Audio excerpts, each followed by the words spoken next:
Assalamualaikum warahmatullahi wabarakatuh. Halo teman-teman semuanya, kembali lagi sama aku Diah Giordano yang baru mampir di channel YouTube aku. Selamat datang. Apa kabar kalian semuanya di rumah? Semoga pada baik-baik semua, sehat-sehat semuanya, semua usaha, segalanya pokoknya, yang kerja, yang jualan, yang sekolah, semuanya segala dilancarin ya, amin. Nah hari ini, aduh alergi aku lagi kabu-kabunya, aku alergi sama musim semi atau spring. Jadi aku itu alergi sama bunga-bunga yang baru mekar itu, jadi kayak hidungnya mampet gitu loh. Nah hari ini aku mau berbagi pengalaman, berbagi cerita tentang culture shock di Italia atau Italian culture shock. Itu jadi aku tinggal di Italia ini sudah sekitar 4 tahun ya. Tradisi dan kultur dan segalanya itu banyak sekali yang berbeda dengan negara kita ya. Suami aku juga, aku memang udah ngerasa banyak yang beda ya sama suami aku, tapi ternyata setelah aku tinggal di sini itu banyak hal baru yang aku temuin di sini. Nah, buat teman-teman yang pengen tahu dan yang tertarik sama Italia, kulturnya atau segalanya, ditonton video ini sampai habis. Memang agak panjang, tapi menurut aku nih, kalau kalian tonton itu sangat worth it banget buat ditonton ya. Nah semuanya udah aku tulis di sini biar nggak lupa gitu. Nah pertama, cara yang beda itu, yang culture shock buat aku itu di Italia itu adalah cara bertamu. Nah cara bertamunya ini beda banget sama kita ya teman-teman. Kalau kita kan kalau ke rumah orang itu sepatu itu harus dilepas ya. Nah di sini itu enggak. Jadi kalau kita bertamu ke rumah orang, enggak dilepas sepatunya. Jadi pakai sepatu masuk ke rumah orang.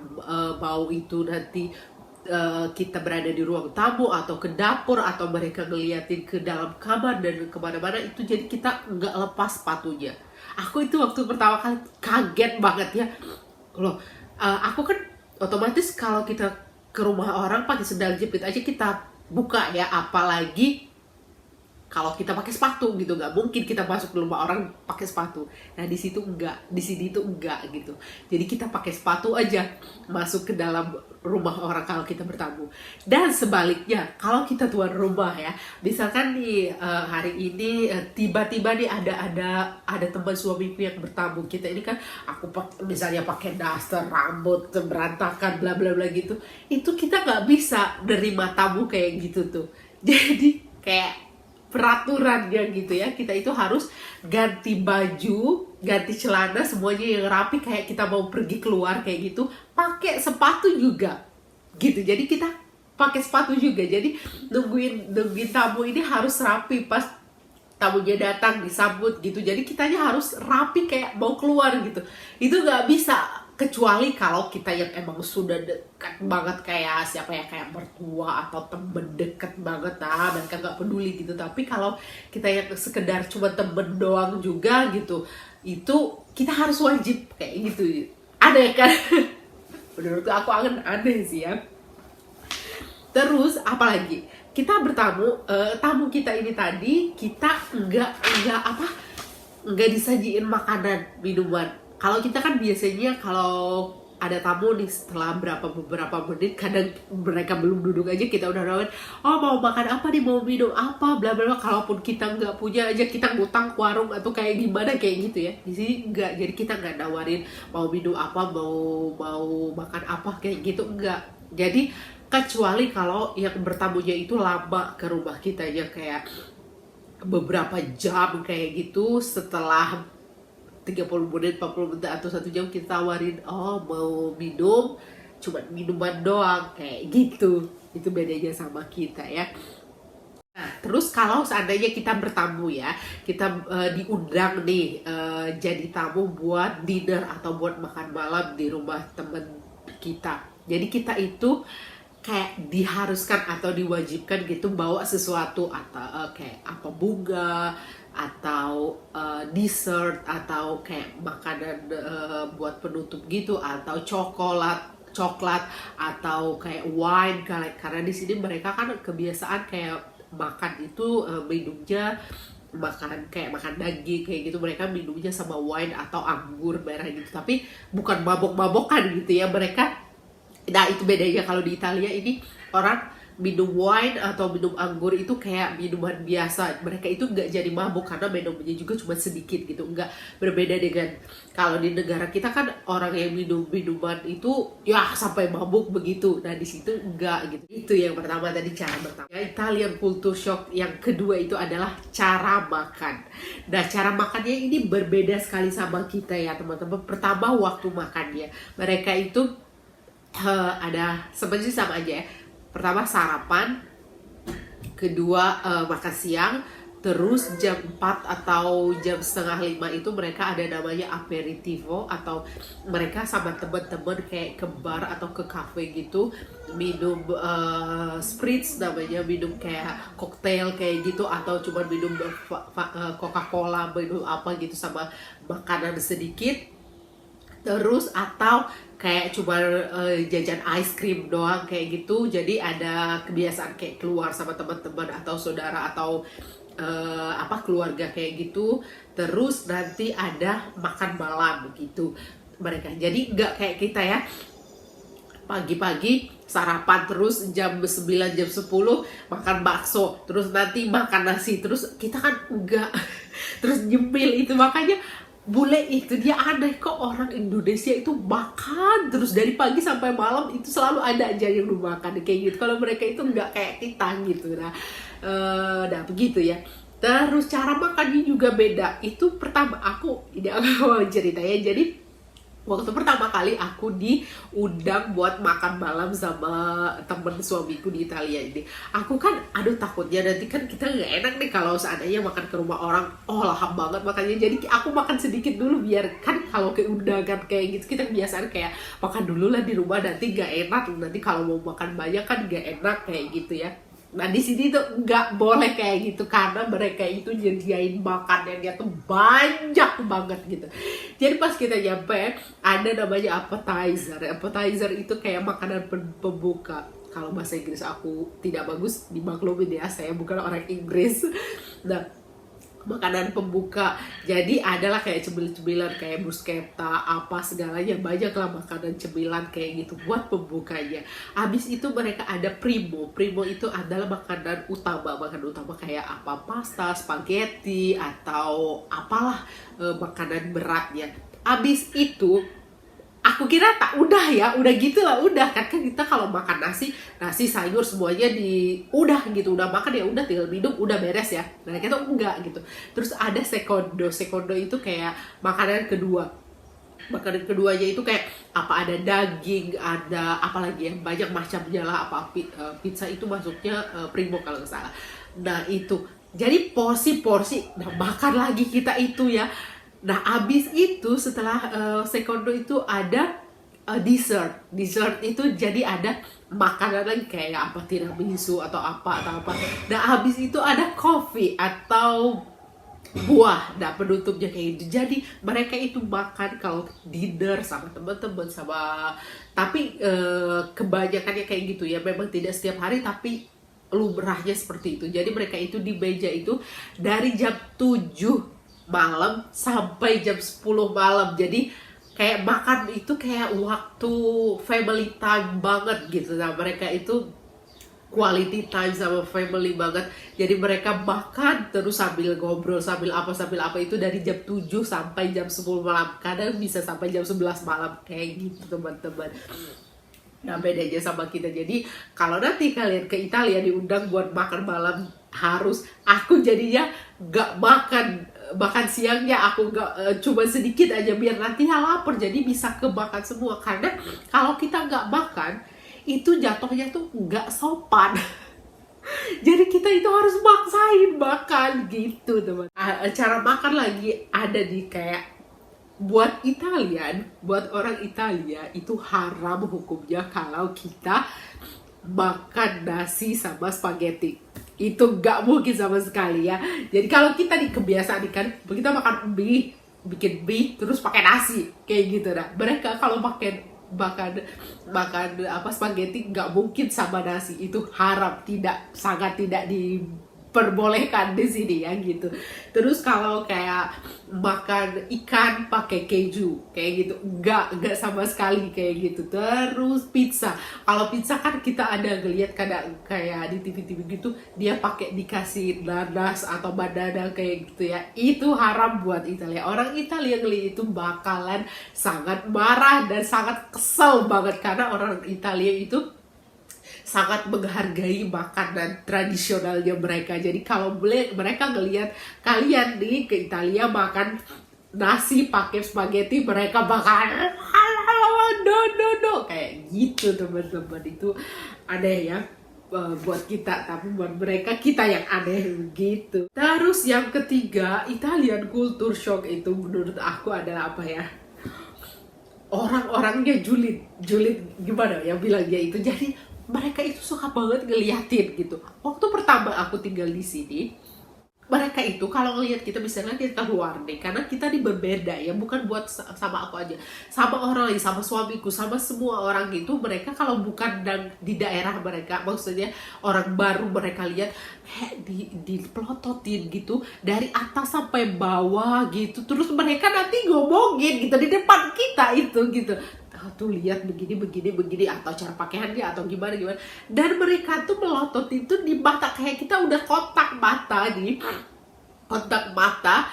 Mereka itu kalau kita kan kalau ngeliatin orang terus kelihatan matanya, aduh jadi gak enak ya, jadi gimana. Mereka tuh enggak gitu, malah sampai masih lanjut ngeliatin dan ngecek, oh apakah pakaiannya ini rapi apa gimana ya begitu. Aku tuh sampai aneh gitu, kenapa gitu, apa sleting waktu pertama ya, apa sletingku ke bawah, apa muka aku kayak monster atau kayak gimana gitu. Enggak, kata suamiku, memang orang Italia tuh kayak gitu, dia bilangnya gitu. Apalagi yang di daerah-daerah gitu yang jarang turis sama sekali, kata suamiku. Nah aku sampai aneh, akhirnya aku pernah nanya lah di grup orang Italia, orang Indonesia yang di Italia ini, dan ternyata mereka pun bilang oh memang seperti itu waktu pertama. Dan puluhan orang bercerita kalau mereka juga ngalamin hal yang sama, memang aneh, memang kayak gitu ya teman-teman. Ya itu orang-orangnya tadi julid. Empat adalah orang Italia itu mudah emosian banget, mudah banget marah, mudah banget ngomong kasar, mudah banget apalagi kalau nyetir, kalau di jalan, ya ampun. Aku waktu pertama aku tinggal sama suamiku di Bali, suami ya aku itu ya ampun, bentar, oh ini macet bla bla bla, bentar udah marah, bukan marah ya, maksudnya itu kayak ngobel kayak gitu ya. Kesel, aku bilang, kamu ini kok nggak sabaran banget. Katanya aku nggak sabaran, nanti tunggu kalau kamu ke Italia, katanya ya, nanti kamu lihat gimana orang Italia itu aslinya. Aku ini udah kayak angel, udah kayak apa kan katanya, malaikat sabarnya aku ini, nanti kamu lihat. Jadi buat aku dulu suamiku itu udah sangat tidak sabar, sangat emosian, tapi nggak sama aku ya, maksudnya itu sama keadaan mudah banget kayak ngeluh gitu ya. Bukan ngeluh ya ngeluh kayak bu ini macet apa segalanya tuh mudah berkomentar, mudah ngomel lah, gimana bilangnya kayak gitu ya. Nah setelah aku pindah ke Italia, ya ampun, misalkan di lampu merah tuh baru nyala 1 detik, mereka udah tit gitu tuh. Terus kalau gitu salah sedikit tit, pokoknya marah. Mereka itu marah gimana, pokoknya teriak kayak gitu ya. Ya ampun, itu edan banget pokoknya. Aku memang ternyata benar, suamiku tuh jauh banget dari mereka yang orang Italia yang tinggal di sini kayak gitu ya. Terus mama aku juga sampai bilang, kok kenapa kamu selama tinggal di Italia jadi mudah marah, jadi emosian kayak gitu. Aku juga jadi kebawa-bawa kayak gitu ya. Yang kelima itu adalah cara berpakaian atau ya cara berpakaian. Jadi buat Italian ini lifestyle is the first. Gimana ya bilangnya ya? Yang utama itu adalah penampilan. Penampilan itu harus kayak sangat rapi, sangat keren, sangat pokoknya gimana ya. Tahu sendiri kan kalian, kayak brand-brand besar kayak Dolce Gabbana, Gucci, apalagi Armani, Prada dan lain-lain, itu kan banyak banget brand-brand yang besar itu yang dari Italia. Nah di Italia ini kayak ada mentality atau kebiasaan yang mereka itu harus berdandan yang luar biasa kayak gitu.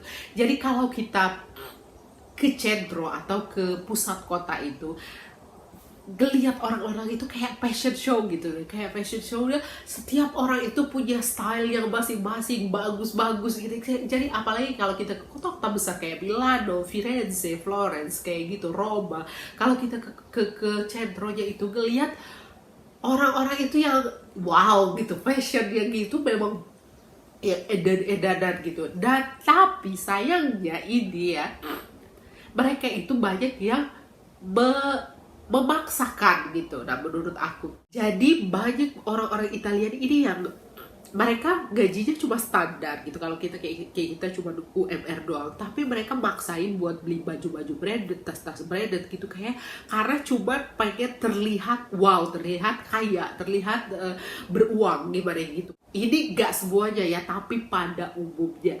Jadi mereka itu senang buat showing off, senang buat memperlihatkan ke orang-orang kalau aku punya ini, aku punya ini, aku punya ini. Jadi kalau keluar itu tas branded. Jadi kalau kita ngelihat mereka, kalau aku pertama kali lihat orang-orang itu, wow, orang-orang ini banyak duitnya gitu, maksudnya orang-orang kaya.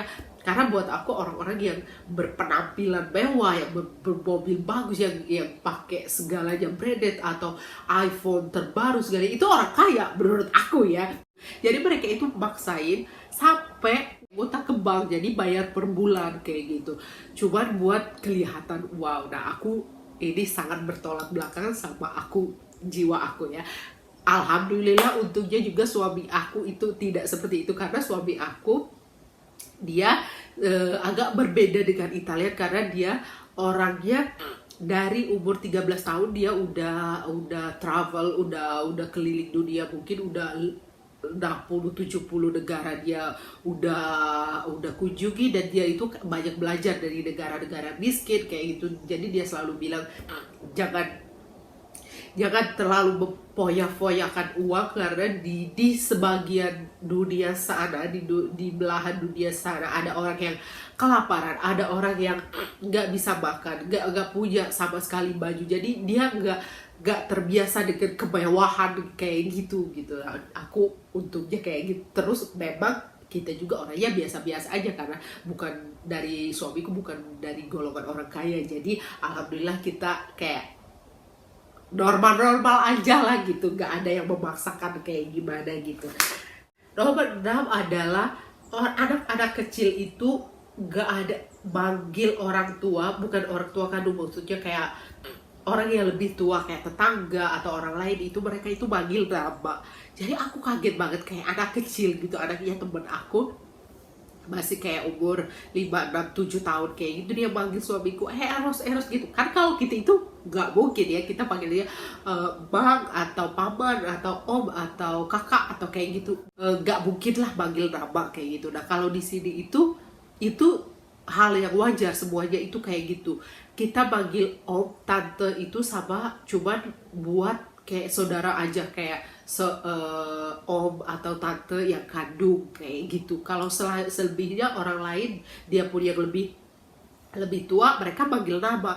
Dan juga kayak ke ibu tiri, ke ayah tiri, mereka itu manggilnya nama gitu. Kayak suami aku manggil ayah tirinya itu panggilan nama, aku kaget gitu ya. Terus tetangga aku, dia anak kecil, dia punya bapak tiri, karena dia itu manggilnya nama. Jadi aku tuh awal-awalnya tuh sangat kaget ya pun, karena di kita beda banget gitu ya. Kita nggak mungkin anak kecil ke orang tua itu manggil nama kayak gitu teman-teman. Nomor 7 adalah kalau musim panas, orang Italia ini rela mati-matian belain buat ngeitemin kulit. Jadi kayak mereka itu kalau musim panas itu berlibur ke pantai, dan itu nggak murah ya, itu mahal ya. Mulai dari hotel, bayar payung itu mahal ya. biaya buat musim panas itu, buat liburan musim panas itu.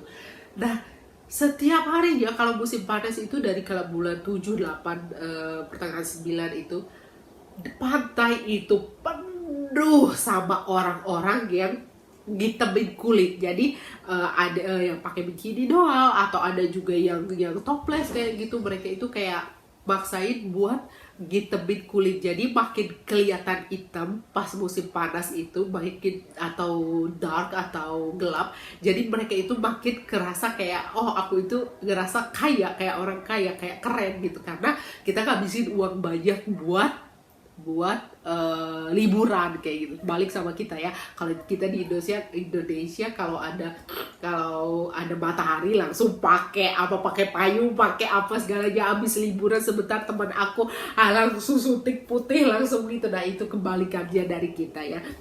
Nomor 8 adalah, nah ini yang aku kaget banget. Nah di sini kan semua orang juga tahu ya, di Italia itu adalah salah satu pusat negara Katolik.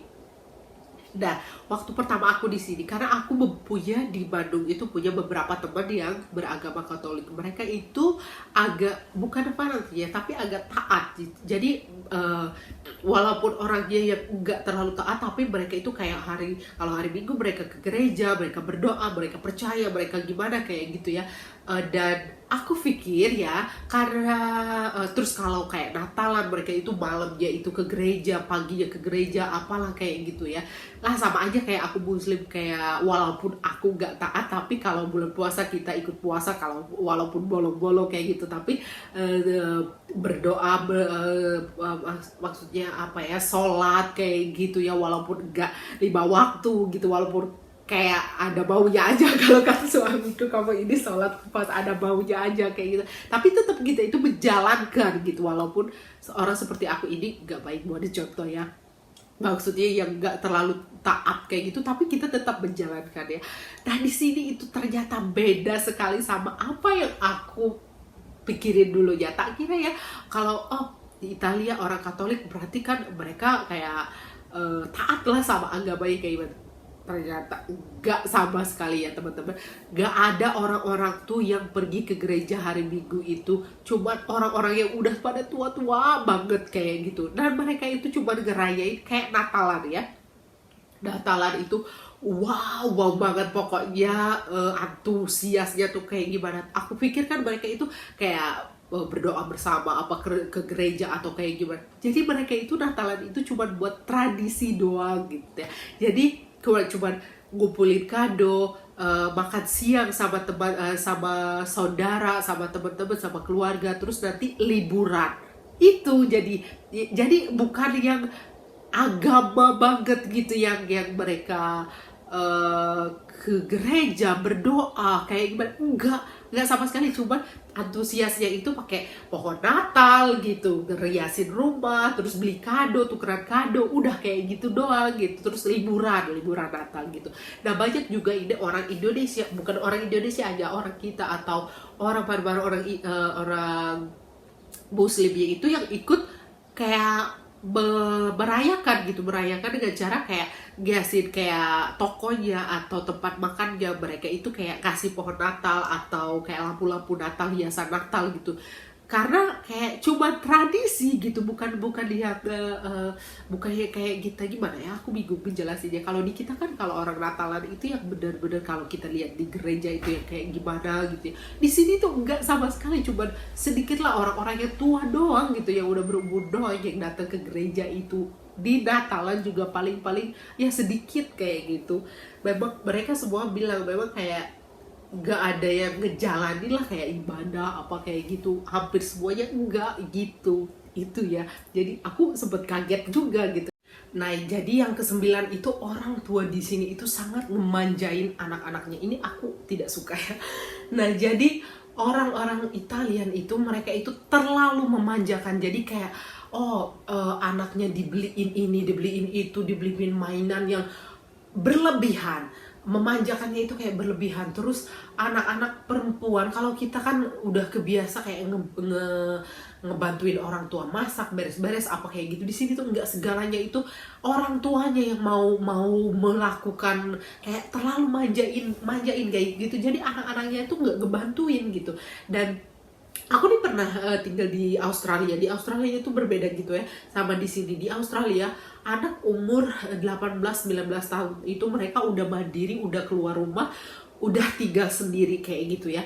Nah sedangkan di sini tuh nggak sampai sama, agak mirip-mirip sama kita sih sebenarnya ya. Mereka itu tinggal sama orang tua sampai udah menikah gitu udah menikah baru mereka keluar rumah buat tinggal sendiri kayak gitu. Terus tapi itu masih tetap disupport sama orang tuanya, dikasih, dimanjain lah apapun itu gitu Nah ini aku nggak suka, dan alhamdulillah suami aku juga nggak suka sama sekali, karena dia suamiku memang dari kecil dia tinggal sama neneknya, dan dia udah mandiri, udah tinggal sendiri sejak umur 13 tahun. Dia udah traveling di banyak banget negara-negara udah dia kunjungi, dan dia apapun segalanya itu dia building sendiri gitu. Dia kerja dari umur 13 tahun sampai sekarang, dia selalu sendiri gitu kayak gitu. Dan aku pun kayak gitu, aku pun udah terbiasa dari kecil bantuin orang tua aku, dan aku merantau dari umur